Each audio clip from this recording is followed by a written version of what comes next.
दोस्तों नमस्कार। इस वक्त हम हैं वाराणसी में और ये वाराणसी के जिस स्थान से हम आपके साथ बातचीत करेंगे, ये स्थान बाबा विश्वनाथ के मंदिर से मात्र जो है बमुश्किल 10 मीटर की दूरी से हम कर रहे हैं। आपसे अच्छा बाबा विश्वनाथ के कॉरिडोर के पहले के हालात, आज के हालात और हमारी जो संस्कृति है काशी की उसके बारे में, और सावन का जो ये महीना चल रहा है इसके बारे में, श्रद्धालुओं का क्या आवक है, ये सबके ऊपर हम आपसे चर्चा करेंगे। और आप हमारे साथ हैं, बनारस से जुझारू प्रवृत्ति के हैं अपनी संस्कृति को लेकर, अनारकी को नहीं, संस्कृति धरोहर को लेकर आप हमेशा सजग रहते हैं, लोगों को जागरूक करते रहते हैं। और आपका नाम है दिलीप जी, और हम दिलीप जी से एक अहम बात आज चर्चा करेंगे आपसे कि लगातार इधर बीच आप चला रहे हैं कि बाबा विश्वनाथ सावन के महीने में 1 महीने के लिए वो सारनाथ यानी सारंग भगवान के मंदिर, मतलब सारंगनाथ वो चले जाते हैं अपने ससुराल। इस सब पर हम जिक्र करेंगे, लेकिन सबसे पहले हम आपसे यह जानना चाहेंगे दिलीप जी कि आप बनारस की संस्कृति के लिए बरसों से लड़ रहे हैं, बरसों से जागरूकता फैला रहे हैं। आज सावन का महीना है जी। कल सोमवार का दिन था। हम दोस्तों अपने वीडियो में आपको कल का दृश्य भी दिखा रहे हैं। तो कल हमने देखा कि मैदागिन से लेकर बाबा विश्वनाथ के 4 नंबर गेट तक दोपहर के बाद बहुत नॉर्मल स्थिति हो गई थी। श्रद्धालुओं की भीड़ नहीं दिखाई दे रही थी, कांवरिये नहीं दिख रहे थे, इक्का दुक्का दिख रहे थे। ऐसी स्थिति क्यों आ गई? देखिए, मेरा ये मानना है कि अयोध्या कांड के बाद जी, जो जागरूक लोग हैं उनका जो है, जो सरकारी मंदिर हैं वहाँ से आस्था कम हुआ है, मेरा अपना मानना है। जी, और जो जिसको आप बोलते हैं जैन जेड, उनका झुकाव कम हुआ है। जो पढ़े लिखे जैन जी उनका झुकाव कम हुआ है, या ग्रामीण अंचल के जो शिक्षा से अभी दूर हैं उनका झुकाव कम हुआ है, या सबका झुकाव कम हुआ है? देखिए, जो ग्रामीण अंचल के लोग हैं उनका राम मंदिर कांड के बाद जी थोड़ा आस्था में कमी आई है। आस्था में कमी आई है। हाँ। और जो पढ़े लिखे लोग, जो नौजवान हैं, वो जो है वो भी अब दुखी हैं कि उन्हें जो है, जो देख रहे हैं पूरे देश में, माने अयोध्या कांड ले लिए या जंतर मंतर देख लिए, ये सब से बहुत पीड़ित है वो। और उनका फैशन जो था वो कम हुआ है। बागवती, ये आप बहुत महत्वपूर्ण बात कर रहे हैं कि ये चढ़ावा चंदा चोरी का जो प्रकरण अयोध्या में भगवान राम के मंदिर से उठा, उसके चलते ये भीड़ कम दिखाई दे रही है। 5-6 दिन का जो है सावन बीत चुका है, सावन का एक सोमवार बीत गया। ये कांवर यात्रा वाले भी कम आ रहे हैं। पहले जो है बम बम काशी हो जाती थी, चारों तरफ भगवा ही भगवा दिखाई देता था, कांवर यात्री दिखाई देते थे। इस बार उस पर फर्क पड़ा है, इसका मतलब आप इसको मान रहे हैं? नहीं, बिल्कुल। देखिए, इसमें दोनों कमी आई है। एक तो आस्था में कमी आई है और चढ़ावा में कमी आई है। चढ़ावा यानी बाबा के अंदर चढ़ावा भी कम हो रहा है? कम हो रहा है पहले से। ये अयोध्या कांड बड़ा आश्चर्य की बात नहीं, बिल्कुल बिल्कुल। देखिए, ये देश जो है आस्था का देश है जी। जब आस्था पर चोट लगती है तो कहीं ना कहीं जो है वो दिल पे चोट लगता है, यानी उसका साइड इफेक्ट होता है। हाँ, बिल्कुल बिल्कुल। और अयोध्या कांड का असर जो है, चाहे ग्रामीण हो चाहे शहरी हो, सब पर हुआ है। जो थोड़ा भी जानकार है, जो पढ़े लिखे हैं, उन पर असर हुआ है। चलिए, आप तो ये मान रहे हैं, आप बता रहे हैं कि ये इसके बाद से ये स्थिति हुई है, जबकि पिछले साल तो बहुत ही बड़े मात्रा में पहले ही दिन से श्रद्धालु आ रहे थे। देखिए, 5 सालों के बाद पहली बार ये कमी आई है। यानी ये 5 साल के बाद ये कमी आई है? हाँ, पहली बार। तो ये हम क्यों न माने कि ये जब कॉरिडोर बना है, तो कॉरिडोर के बाद आपसे हम ये जानना चाहेंगे कि कॉरिडोर के बाद की स्थिति आप कैसी देख रहे हैं, और कॉरिडोर के पहले? देखिए, कॉरिडोर बनने के पहले एक आस्था का फैलाव था जी, और बनने के बाद फैशन का फैलाव चला। यानी वो आस्था का सैलाब था और अब जो है ये फैशन का सैलाब है। और ये दोनों चीजें अब कम हुई हैं अयोध्या कांड के बाद। फैशन भी पीछे हट गया और आस्था पीछे हट गई। अच्छा, मतलब जो है ये जब चंदा चोरी की बात आई तो आस्था और फैशन दोनों पीछे हटा है, इसलिए आप मानते हैं कि भीड़ जो है इस बार कम हो रही है। और आज भी हम देख रहे हैं रोड खाली है, बिल्कुल खाली है, जबकि सावन के महीने में हम भी काशी के रहने वाले हैं, 30 साल पहले भी ये इतनी कम भीड़ नहीं दिखाई देती थी जो आज दिखाई दे रही है। मुझे तो लग ही नहीं रहा कि सावन है। आप बगल में बैठे हैं 10 मीटर की दूरी पर और आप दिन भर देख रहे हैं, अब आपको लग रहा है कि सावन का महीना नहीं है। आप खुद देखिए, आप तो काशी के ही है और एहसास ही नहीं रहा सावन है। हाँ, इससे ज्यादा भी तो सारंगनाथ में हो रहा है। उस पे हम आएंगे, सारंगनाथ पे आएंगे। अब हम बाबा विश्वनाथ से जुड़े हुए एक प्रश्न आपसे और जानना चाहेंगे कि बाबा विश्वनाथ के प्रांगण में जो उनका आंगन है, कहने को कॉरिडोर, ये आध्यात्मिक जगह है, ये ज्योतिर्लिंग है और सदियों से काशी है। काशी को कहा जाता है कि ये तीनों लोक से न्यारी काशी है। लेकिन इस काशी में और बाबा के प्रांगण और आंगन में जो ये चाट के, पकौड़े के और गोलगप्पे के दुकान खुल गए, उससे आप कैसे देखते हैं और क्या काशीवासी उससे मर्माहत हैं? देखिए, ये नया विकास है। ये नया विकास है। ये काशी का नया विकास है। जो काशी जो थी धर्म की नगरी थी, अध्यात्म नगरी थी और शकुन की नगरी थी, ये सब खत्म हो गया, सब विकास का भेंट चढ़ गया। होना तो ये चाहिए था ना कि वहां पर जो है ऐसी जगह बन जाए कि वहां पे जो श्रद्धालु आए बैठ करके माले का जप करें, बाबा को याद करें, ये होना चाहिए था। देखिए, ये मंदिर होता तब तो होता, ये तो मंदिर होता तब होता। बिल्कुल। अरे मंदिर है इतना भव्य, ये चलाया जाता है, भव्य नव्य दिव्य जो है ये कॉरिडोर। हाँ, तो ये मॉल हो गया है ना भैया। एक तरफ मंदिर है, एक तरफ भव्य दिव्य है, नव्य है, दो भाग बट गया है। आस्था एक तरफ हो गई है, भव्य दिव्य नव्य एक तरफ हो गया है। आप आइए, 5 स्टार खाना खाइए, 5 स्टार कमरे में रहिए आप, ये सब हो गया। ये विकास पहले हम जो है मंदिर में जाते थे तो हम जो है ये लहसुन प्याज नहीं खाते थे, सात्विक मन से जाते थे। अब तो यहाँ पर तो इसका मतलब लहसुन प्याज सब परोसा जा रहा है। कहा ना भैया कि अब तो आस्था खत्म हो गया, अब फैशन चल रहा है। फैशन में सब जायज है, नया विकास है इस काशी का। हम बचपन में देखते आए हैं कि बाबा विश्वनाथ में जो दर्शनार्थी जाते थे, कभी वो जो है महंगी महंगी मिठाइयों का वहां मिठाई लेकर के चढ़ाने नहीं जाते थे। आजकल ये मिठाई लेकर के चढ़ाने का दौर शुरू हुआ है, इसको आप क्या कहेंगे? आपने कभी अपने बचपन में मिठाई चढ़ाया, ये माला फूल और दूध और इसके भांग धतूरे के अलावा? देखिए, बाबा के यहाँ तो कुछ चढ़ता ही नहीं है सिवाय बेलपत्र के और जल के। बाकी सब मार्केटिंग है, आप जैसे कर लीजिए, सब मार्केटिंग चल रही है। हाँ, देखिए बाबा को केवल वही प्रिय है, जल है, बेलपत्र है, धतूरा है, भांग है। बाकी तो फैशन में आ गया। मैंने कहा ना कि एक फैशन की मार्केटिंग है। अभी आपने कह दिया मार्केटिंग से अब हमको याद आ गया। अभी हम लोग भी घर से जब निकल रहे हैं और अगर अपना जो है पिट्ठू बैग साथ में रख लिए, तो बाइक वाले भी आजकल सवारी ढो रहे हैं, तो वो पहले पूछने लगते हैं कहाँ जाना है, चलिए आपको छोड़ देते हैं। फिर वो जो है ऑटो रिक्शा वाले, टेम्पो वाले ये कहते हैं कि कहाँ जाना है, पीछे पड़ जाते हैं, बैग खींचने लगते हैं। फिर होटल वाले कहते हैं आइए आइए, यहाँ आइए, और ठहरना है, रूम चाहिए। तो हम लोग परेशान हो जा रहे हैं इससे। देखिए, जब आप तो यहाँ दुकान है, आपके साथ भी होता होगा, घर से आते होंगे तो। जब नौजवान बेरोजगार होगा तो क्या करेगा? कोई और रास्ता है? कोई या तो बाइक चलाएगा या माल फूल बेचेगा। आज IT, BTech और MBA वाले लोग जो है माला फूल बेच रहे हैं।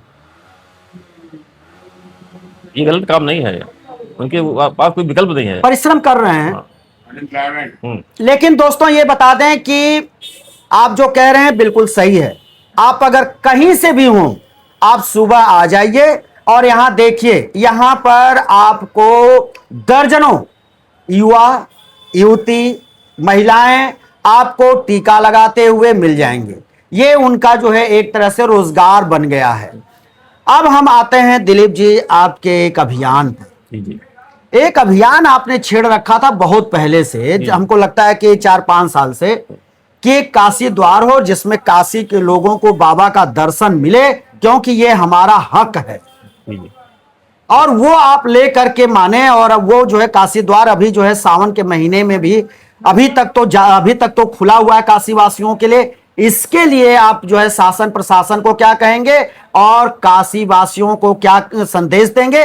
वैसे हम आपको तो बहुत बहुत धन्यवाद देते हैं। देखिए, जो काशी के लोग हैं जी उनका बाबा से जो संबंध है वो पिता पुत्र का है, जी भगवान भक्त का नहीं है। जी यही कारण है कि जब हम जाते थे पहले मंदिर में, कहीं बाहर जाना होता था जी तो बोले मत्था टेकते थे जी। यात्रा मंगलमय हो। जी मेरे यहाँ कोई शादी ब्याह पड़ता था तो जाके हम लोग जो है पहला कार्य चाहते थे कि शादी अच्छे से बीत जाए, जीवन सब अच्छा बीते। उस अधिकार सब छिन गया था। मैंने बाबा जो है हम लोग के लिए पराये हो गए थे, बहुत दूर हो गए थे, पराये हो गए थे। मतलब 10 मीटर की दूरी जो है बहुत हजारों मीटर की हजारों किलोमीटर की हो नहीं गई नहीं, थी। जो हजारों मीटर वाले थे वो पास आ गए थे। अच्छा, वो पास आ गए थे, और जो 10 मीटर वाले थे वो दूर हो गए थे। देखिए, यहाँ का हाल ये था कि ये मुंबई का ताज होटल हो गया था जी कि जेब में पैसा हो तो अंदर जाइए और पैसा ना हो तो बाहर जो बना है सेल्फी पॉइंट, फोटो खींचिए। अच्छा, वो सेल्फी पॉइंट दोस्तों जो देखते हैं चमकता हुआ एक त्रिशूल, वहीं से लोग सेल्फी लेकर के चल देते हाँ, हैं। जैसे मुंबई में होता है ताज होटल में। हाँ हाँ, हमारी क्षमता नहीं तो हम अंदर नहीं जा सकते, बाहर से बाहर सेल्फी सेल्फी ले। लेंगे कहीं ताज होटल में।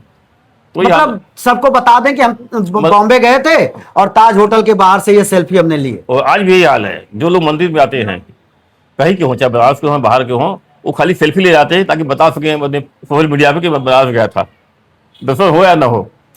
पहली बार आपने एक सोशल मीडिया पर एक आह्वान छेड़ रखा है, और वो आप कह रहे हैं कि 25 अगस्त को काशीवासी चलें सारंगनाथ यानी सारनाथ। जी जी। इसलिए आप कह रहे हैं कि वहां पर बाबा विश्वनाथ वहीं 1 महीने के लिए चले गए हैं, और आप जो है काशीवासियों को वहां लेकर के जाना चाहते हैं। ये जागरूकता अभियान जो आपने शुरू किया है बाबा को लेकर, ये आपके मन में कहां से आया और इसके पीछे की कहानी क्या है, जरा दर्शकों को बताइए। देखिए, हम बहुत छोटे जब थे जी। तो मेरे बाबूजी बताते थे कि बाबा सावन में 1 महीना वहीं रहते हैं। अच्छा, सारंगनाथ। हाँ, और दोस्तों बता दें, ये सारनाथ, ये बाबा विश्वनाथ के मंदिर से लगभग 7 किलोमीटर की दूरी पर यहाँ सारनाथ है, बौद्ध स्थली है, और वहीं पर बड़ा दिव्य जो है भोलेनाथ का मंदिर है सारंगनाथ, वहीं का जिक्र हो रहा है। जी, वही बात है ना? जी जी। तो बचपन में बाबूजी हमको कहते थे कि बाबा 1 महीना बाबा वहीं रहते हैं जी। तो दर्शन वहीं किया जाए। जी तो हम लोग बच्चे थे तो उन लोग दर्शन करते थे, हम लोग मेला देखते थे। हाँ बहुत बड़ा लगता था मेला वहाँ पे। जी, तो बच्चे वो लोग टीले पर मंदिर है। बस बस तो हम लोग जाते थे मेला देखने को खुशी में। जी। उन लोग दर्शन करते थे। तो ये बाबा जो है साल में 11 महीना काशी में रहते हैं और 1 महीना वहाँ रहते हैं। और 25 तारीख को सावन का जो है प्रदोष काल है, तो शुभ मुहूर्त है। तो उसमें इसी शुभ मुहूर्त में जो है हम लोग चाहते हैं कि बाबा की एक प्रतीकात्मक प्रतिमा यहाँ से चले। अच्छा, हाँ, मतलब प्रतीकात्मक प्रतिमा ले जाएंगे? ले जाएंगे वहाँ पे गाजे बाजे के साथ बाबा ससुराल में। और तो बाबा क्या वो जो है शिवलिंग होगी कि भगवान भोले की प्रतिमा होगी? नहीं, क्या वो प्रतीकात्मक क्या आप ले जाएंगे? उनका दंड होगा, उनका जो है दंड होगा, उनकी मूर्ति होगी बाबा की। जी।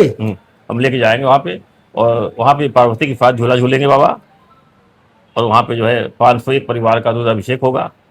अद्भुत कार्यक्रम रख रहे हैं आप। बिल्कुल। तो इसलिए कि पहली बार वहाँ से जो है मेहंदी आई, पहली बार वहाँ संगीत हुआ, वहीं से जो है पहली बार जो है तिलक चढ़ा। तो एक नया शुरुआत है। नया क्या कर लिए, ये सदियों जो होता रहा है। नहीं होता रहा है, चलन में नहीं था, लोग नहीं जानते थे। हम अपने दर्शकों को बता दें, ये पहली बार दिलीप जी इस तरह से एक कार्यक्रम लेकर के आगे बढ़े हैं, काशीवासियों को और देश और दुनिया को ये परिचय दिलाने के लिए निकल रहे हैं 25 अगस्त को, ताकि सभी लोग समझें कि बाबा विश्वनाथ 1 महीने अपने ससुराल सारंगनाथ रहते हैं, और आप जो है चाहते हैं कि आपके साथ उस दिन लोग जो है प्रतीकात्मक रूप से वहां पहुंचे, और बाबा नहीं रुद्राभिषेक तो करेंगे, वहां जो ससुराल में बाबा हैं वहां वो दर्शन भी पालेंगे। मैंने वहां पर जो है गणेश जी होंगे, बाबा विश्वनाथ होंगे, पार्वती होंगे, पूरा परिवार होगा, झूला झूलेगा, लोग देखेंगे। ये क्या रूपरेखा होगी, कैसे आप चलेंगे, क्या क्या मतलब होगा उस जो है आपके अभियान में जो लोग चलेंगे, ये थोड़ा जानकारी दीजिए। 25 तारीख को बाबा विश्वनाथ जो है वो गाजे बाजे के साथ वहाँ पहुंचेंगे। हाँ, और हम लोग सब लोगों को पहुंचाएंगे वहाँ पे जो अपने ससुराल पहुंचेंगे तो दावत होगा, 5,000 लोग दावत उड़ाएंगे वहां पे। अच्छा, वहां बाबा के ससुराल में दावत भी होगा? हाँ, और लोग जो है बाबा जो है झूला झूलेंगे तो उनका दर्शन करेंगे झूले पर। हम भी चाहेंगे कि जो लोग हमारे इस वीडियो को देखें वो भी भारी से भारी मात्रा में आए और वो चल करके वहां बाबा विश्वनाथ के ससुराल में उनका दर्शन करें, वहां भोग प्रसाद प्राप्त करें और इस अद्भुत दृश्य के वो भागीदार बने और उसमें हिस्सा लें। हम भी यही चाहते हैं। बिल्कुल बिल्कुल। ये देखिए ये बहुत उत्सव नहीं, महोत्सव है ये, महोत्सव है। और काशी जो है ये जन्मस्थली है उत्सवों की। यहाँ हर दिन त्योहार है, हर दिन उत्सव है। तो ये तो अलग ही न्यारी काशी है, इसका तो कोई जो है सानी नहीं है। देखिए ये शहर जो है इतिहासों का इतिहास है। जो इतिहास शब्द चलन नहीं आया था उससे पहले से शहर है, और जिंदा इसलिए है कि यहाँ की परंपराएं जिंदा है, यहाँ के लोग जिंदा हैं। नहीं, आप जैसे लोग जीवित रखे हुए हैं। नहीं तो आज तो ना कोई बोल रहा है, बोलने की ना कोई हिम्मत जुटा पा रहा है, कुछ भी नहीं कर रहा है। आज आप इस तरह के कार्य कर रहे हैं तब ये जीवित है। देखिए आप जैसे लोग हैं काशी में। देखिए हम लोग दल के दलदल से दूर है और काशी के लिए समर्पित है। यहाँ की प्राचीन स्थापत्य के लिए, यहाँ की परंपरा के लिए, यहाँ के साहित्य के लिए, यहाँ की संस्कृति के लिए, और जब तक सांस है ये हम लोग करते रहेंगे। नहीं, हम तो चाहेंगे कि आने वाली पौध भी आप लोगों से सीख ले और इस तरह के कार्य में हाथ बटाए और इस तरह के कार्यों का वो भी संरक्षण करे, पोषण करे। हम तो ये चाहेंगे। देखिए परंपराएं कोई बंद नहीं होती। मैंने कहा ना कि ये सदियों से चला रहा परंपरा, हम नहीं कोई और होगा, हमारे पहले भी और लोग रहे हैं। ये परंपराएं बंद नहीं होती, और अगर आप जागरूक हैं, किसी दल के दलदल में नहीं है, तो परंपराएं बंद नहीं होंगी। बंद नहीं होंगी। नहीं, ये दल के दलदल है, हम किसी पार्टी बात नहीं करते।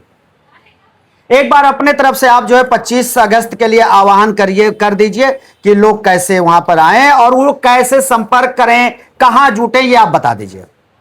मेरा सभी से निवेदन है कि बाबा 1 महीना पूरा जो है अपने ससुराल में रहते हैं, तो आप आइए, बाबा के ससुराल का आनंद उठाइए। 25 अगस्त को शाम को 5 बजे कहाँ आए? सारनाथ में सारंगनाथ मंदिर में। वो पहला मंदिर है जहाँ बाबा सारंगनाथ, बाबा विश्वनाथ एक साथ एक मंदिर में है। हाँ, वो गर्भगृह में 2 लोग हैं। एक साथ है, एक साले और जीजा। अच्छा, अच्छा, ये जो 2 वहां पे शिवलिंग है वो साले और बहनोई का, यानी सारंगनाथ साले हुए और बाबा विश्वनाथ जो है बहनोई हुए। हाँ बिल्कुल, अद्भुत मंदिर है, अद्भुत जगह है, और एकदम चलिए कि जो आनंद बंद जो कहा गया था काशी को, वो आनंद बंद है वो। तो दोस्तों हम बता दें, आप जैसे कह रहे हैं आनंद बंद का आपने जिक्र कर दिया, तो वाराणसी और बनारस ये बहुत पुराना नाम नहीं है, काशी इतिहास में है। और आनंद बन जो है इस काशी को उसके पहले कहा गया है। अब रही सारंगनाथ की बात, तो सारंगनाथ एक दिव्य स्थान है, टीला पर है, छोटी एक पहाड़ी का वहां दृश्य दिखाई देता है। नीचे वहां सुंदर तालाब है, सरोवर है और बहुत ही अद्भुत है, रमणीक है, बिल्कुल आनंद बंद है वो, आनंद बन है। तो आप भी पूरे आनंद की अनुभूति कराएगा आपको जो पहुंचेगा। आप भी आए और दिलीप जी के इस कार्यक्रम में आप शामिल हो और बाबा के अद्भुत छटा और वहां के जो है रुद्राभिषेक का आप जो है आनंद लें और प्रभु से जुड़े। यही हम भी चाहते हैं। हम फिर किसी दूसरे वीडियो के साथ हाजिर होंगे। उसके पहले हम कह दें कि दिलीप जी, आप हमारे YouTube चैनल के लिए आपने समय निकाला, इसके लिए आपको बहुत बहुत धन्यवाद। दोस्तों हम फिर आपसे दूसरी वीडियो के माध्यम से मिलेंगे, तब तक के लिए शिवमूर्ति दुबे को दीजिए इजाजत।